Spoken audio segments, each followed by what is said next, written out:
भाई अच्छी सूरत को संवरने की जरूरत क्या है, सादगी में भी क़यामत की अदा होती है। शहर हैदराबाद के हर दुल्हा दुल्हन को उनकी हयात नौ के आगाज पर अपनी पुरखुलूस मुबारकबाद पेश करते हैं फर्नीचर की दुनिया के मिलनसार बिजनेसमैन जनाब फारूक अशरफ। आला मेयार के बेहतरीन फर्नीचर के लिए अब सीधे चले आइए हमारे 2 मंजिला वसी और ईस्ट शोरूम पर, और लाखों रुपयों के कीमती फर्नीचर आपके मुंतजिर। सैकड़ों अक़साम के अलग अलग कीमतों के बेशुमार फर्नीचर एक ही मकाम पर मुलाहिजा फरमाइएगा। खिदमत-ए खल्क के जज्बे से गरीब और यतीम लड़कियों के लिए मजबूत पायदार जहेज का मुकम्मल सेट सिर्फ 8,500 रुपयों में। बजट आपका, पेशकश मलिका की। आपको खुशामदीद कहते हैं अपने नए फर्नीचर शोरूम पर जनाबे फारूक अशरफ। मलिका फर्नीचर, रूबरू होटल वाल्टा, मोगलपुरा, हैदराबाद। अस्सलामु अलैकुम वरहमतुल्लाहि वबरकातुहू। हम लोग तहफ़्फ़ुज़ औक़ाफ़ के लिए एक तहरीक शुरू किए जो तकरीबन 2003 से इसी घर से जब असदुद्दीन ओवैसी साहब हमारे मकान को आए थे और उनके साथ हमारा ये माहिदा हुआ था कि हम टोली मस्जिद की 27 एकड़ 30 गुंठे ज़मीन और दरगाह दुर्वेश मुहिउद्दीन क़ादरी रहमतुल्लाह अलैह की तकरीबन 1,47,738 गज़ ज़मीन जो तकरीबन 30 एकड़ पर होती है। साबिर नगर का मैदान जो मकबरे वालाजाही के तहत है, सर्वे नंबर 32, 15 एकड़ 5 गुंठे ज़मीन। इसी तरह कारवान की बड़ी मस्जिद में भी खुली आराज़ी है। हमारे पास पसमानदगी का ये आलम है, मुसलमानों की गुर्बत का ये आलम है कि गरीब मुसलमानों बेरोज़गार होने की वजह से घरों का किराया भी अदा नहीं कर सकते। तो जब वो ये आए कि हमें उनका साथ देना, तो मैंने उनके साथ अफसर ख़ान का जब बाई इलेक्शन था तो उस इलेक्शन में इस वादे और माहदे के साथ हम काम किए कि गरीब मुसलमानों को उन ज़मीनों पर वक्फ़ के किराएदार बनाकर आबाद कर देंगे, बजाय इसके कि लैंड माफिया कब्ज़ा कर रहे हैं, मुसलसिल कब्ज़े हो रहे हैं औक़ाफ़ी ज़मीनों पर और रोकने वाला नहीं है। और वक्फ़ बोर्ड को जुडिशल पावर ना होने की वजह से, वक्फ़ बोर्ड को आमिलाना इख्तियारात ना होने की वजह से वक्फ़ जायदादें इस्तेसाली का शिकार हैं।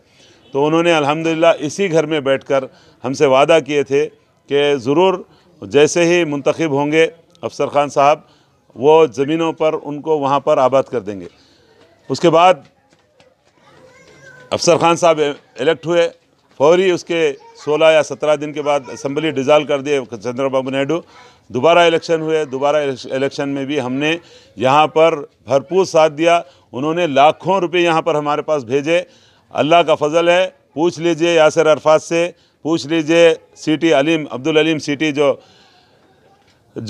चादर घाट के पास रहते मलकपेट हल्के में, वो लाखों रुपए लाए मेरे पास, ला के बोले भाई आप कैसा तकसीम। मैं बोला नहीं भाई, आपको आपकी रकम तकसीम करना है ना, आम आवाम को बुलाता हूँ, दूसरे दिन आओ। यहाँ पूरे लोगों को उनके पैसे तकसीम कर दिया। हम एक पैसे के उनके रवादार ने, उनसे हम जो माहिदा हुआ था, असद भाई बोले जो माहिदा हुआ वो माहिदे के बुनियाद पे हम काम करेंगे। उसके बाद जब दूसरा इलेक्शन भी जीत गए अफसर ख़ान साहब, उसके बाद एक कमेटी बनी मस्जिद के, जो मस्जिद गैराबाद नाका करोड़गिरी के पास जो टोली मस्जिद के तहत आती है, वो मस्जिद की कमेटी बनाकर अफसर ख़ान साहब इलेक्शन लड़े।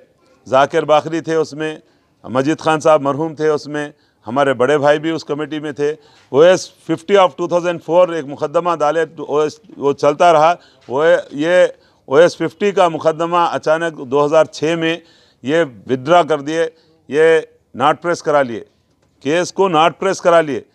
जब हम पूछे कि नॉट प्रेस क्यों कराए, तो यहाँ हमारे मुर्गी वाले सरदार भाई हमारे बस्ती में रहते, बोले MLA साहब ज़मीन ख़रीद लियो।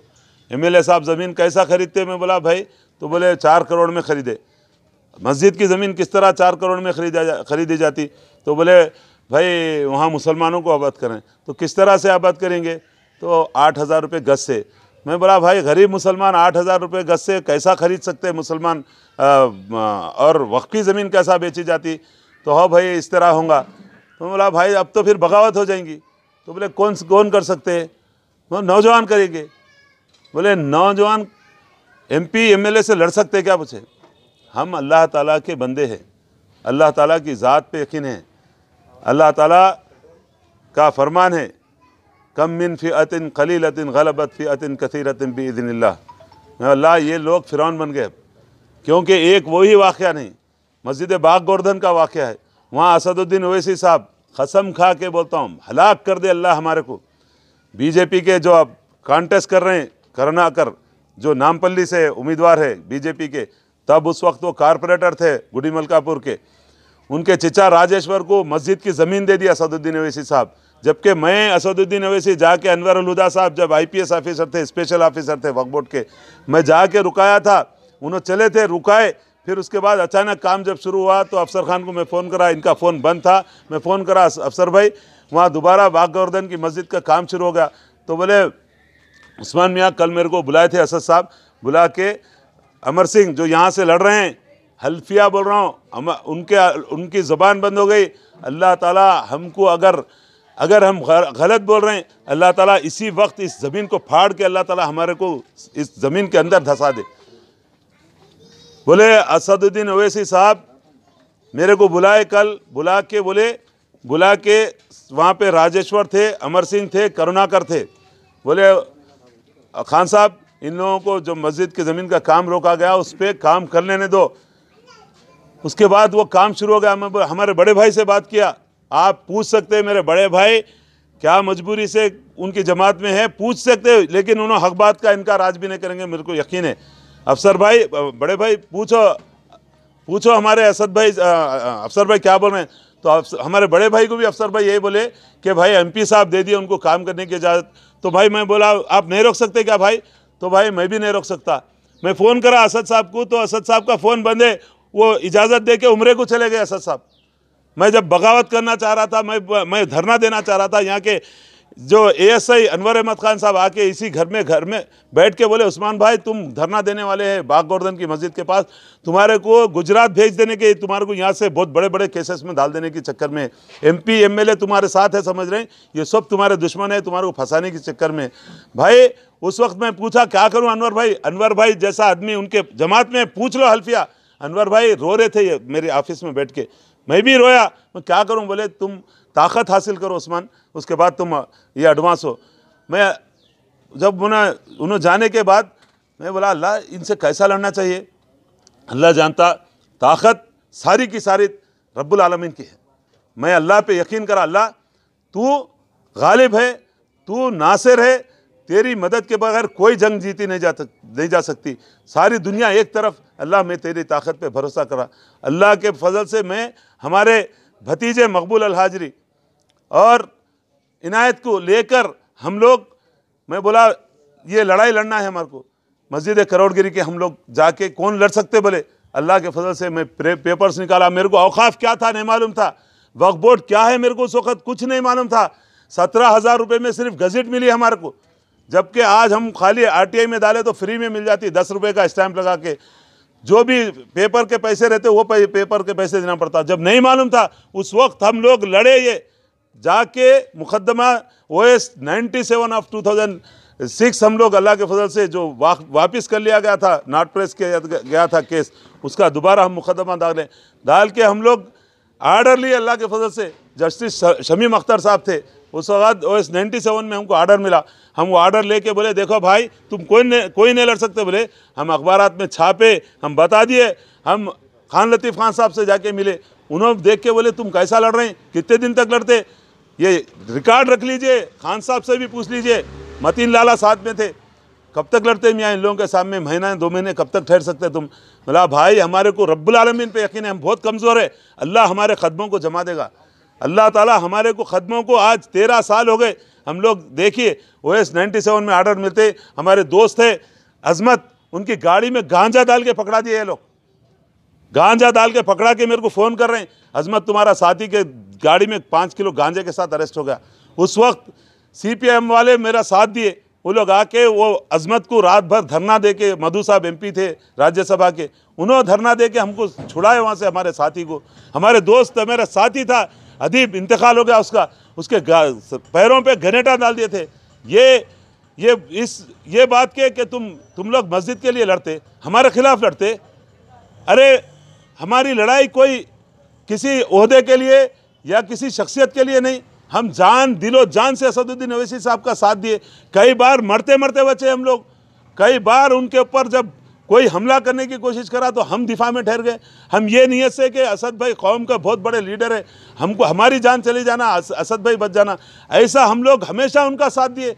पूछ लीजिए, चैलेंज है असदुद्दीन ओवैसी साहब से, उनके साथ जितने दौरे करा मैं, जितने अजलाओं में फिरा, डिस्ट्रिक्ट फिरा, एक पैसा भी उनसे 1 लीटर डीजल लिया क्या मैं उनसे, एक खतरा डीजल लिया क्या? ये सिर्फ और सिर्फ अनानियत जब शुरू हो गई और कौन लड़ सकते बोले तो अल्लाह के फजल से हम लोग अल्लाह के रज़ा के लिए और यहाँ के मल्लेपल्ली के पूछ लीजिए, मल्लेपल्ली के जो मस्जिद है उसके करीब में जो अनवालुम कॉलेज के पास था, नागेंदर का बाई इलेक्शन हो रहा था, वो बाई इलेक्शन में कांग्रेस की रैली पे इन्होंने हमला कराए, असद उसको अरफात को बोल के वो हमले को रोके। हम एमआईएम में रहते हुए हमको जमहूरियत पे यकीन है, कोई भी आदमी किसी भी जगह प्रचार कर सकता, वहाँ आते उसके ऊपर वहाँ पर हमला करे। एक बूढ़े आदमी पे ये बात पॉइंट आउट कीजिए, ये याद रखिए, एक ज़ईफ़ आदमी तकरीबन 75 साल के थे, अफरा तफरी में भटक के आ गए, उन्होंने भटक के राइट साइड जो मस्जिद है गुटाला के तरफ जो रास्ता जाता, वो रास्ते के तरफ वो भटक के आ गए। उनके साथ एक गनमैन भी था। अरफात उनको गालियां दे रहा था, तू कैसा आया यहाँ पे, एमआईएम जिंदाबाद, एमआईएम जिंदाबाद बोलो बोल रहा। उन्हें एमआईएम जिंदाबाद, ज़ईफ़ आदमी है, कोई कहीं के मिनिस्टर थे होंगे उन्होंने कांग्रेस के, तो आके जब एमआईएम जिंदाबाद हो रहा तू आया कैसा, तू ख़त्म कैसा रखा, गौस भाई के खातिल जाओ वापस जाओ, गौस भाई के खातिल वापस जाओ। गौस भाई को जो मांगोड़े मार दिए थे घनेटान डाल के, वो आदमी का उससे कोई ताल्लुक ही नहीं था, कोई उनसे गाँव के आए थे, मैं जाके उनको बचाया वहाँ पे। अरफात को ढकल दिया, ढकल के बोला खबरदार, एक गरीब ज़ईफ़ आदमी, तुमको लड़ना है चलो, मांगोड़ों से लड़ना है चलो, उधर राइट साइड पे रहते तुम, ये गरीब लोगों को तुम खाली वोट को पोलराइज करने के वास्ते जो कर रही, ये चीज़ नहीं चाहिए और हम नहीं चलने देंगे इंशाअल्लाह ताला। वहाँ से हमारी अंदर से बगावत हुई और ये लड़ते लड़ते लड़ते टोली मस्जिद का केस हम कब तक लड़ेंगे? हम उन लोग चैलेंज करें, हमारे कारोबार जो भी अल्हम्दुलिल्लाह जैसे भी चल रहे हैं अल्लाह के फज़ल से, मेरी माँ की मेरे को दुआ है अल्हम्दुलिल्लाह, मेरी माँ को मैं ज़िंदगी में उफ तक नहीं बोला।